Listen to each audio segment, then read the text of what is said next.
What's up, YouTube? Welcome back to Wolfpack Automotive. This is drag truck episode number 2 on the S10. So let's get into it.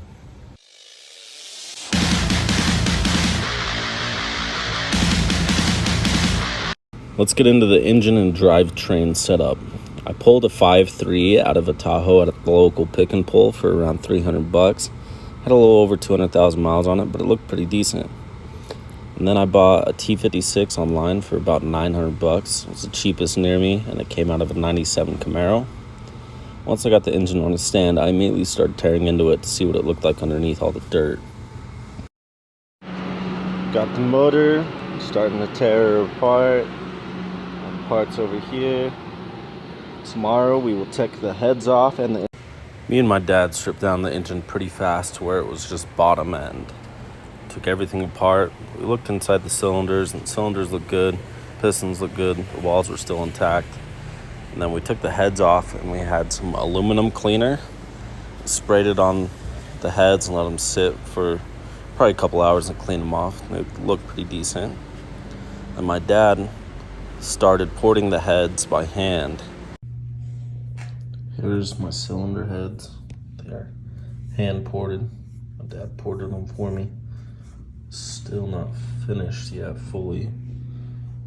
They're smoothed down.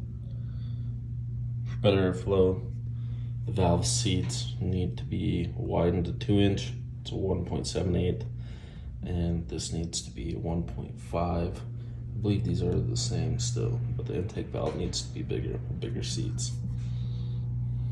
So this is my home setup. I have the heads on a wooden box where all the old parts from the engine are at.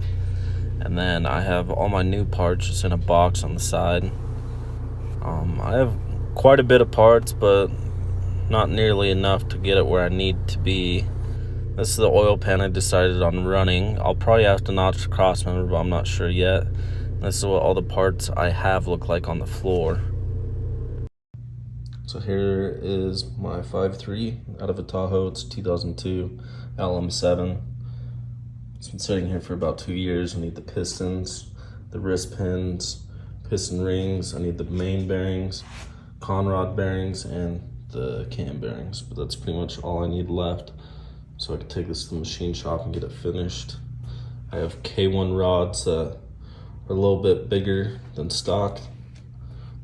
So that's it so far. Here's my T56 trans that I picked up for, I believe, $900. It's out of a 97 Camaro. So this will need to be built. It's still a good trans, but in order to hold the power, I need to have a build kit on it. I also need the correct bell housing. Probably an LS1 style bell housing that'll bolt up to the 5.3 here, but that's pretty much it. So there's a lot of people saying that LS engines are cheap to build. That's people that just pull them out of the junkyard, just do a cam swap and don't really go through it. Most LS engines you find at junkyards be over 200,000 miles. Like mine, it had 205,000 miles, give or take, when I pulled it out of a 2002 Tahoe. It's a LM7 iron block, and I'm building it for boost. I ported the stock cylinder heads. They need bigger valves, which I have bigger valves, but I have probably around $3,000 in parts, and I'm still missing things. You can build them cheap. It's not reliable. If you're gonna do it, might as well do it right the first time, not have to pull the engine again. So that's why I'm doing it this way. And hopefully by next year it'll be done. A lot of work left to do, but I'm working towards it slowly but surely. It just takes time. So here I have a couple different parts lists of things I still need. If you guys want, you can pause it or screenshot it and see what you guys think. Maybe I could run some cheaper parts that are just as good quality, or different parts that may be better. My budget is kind of weird on this one. I'm trying to get it done by next year, but it's going to be hard without a sponsor. I'd like to get it done for Holly LS Fest West, so that is my goal. And some of these videos in here are older than others, that's why the quality is different. I might also run the truck naturally aspirated to get it done faster.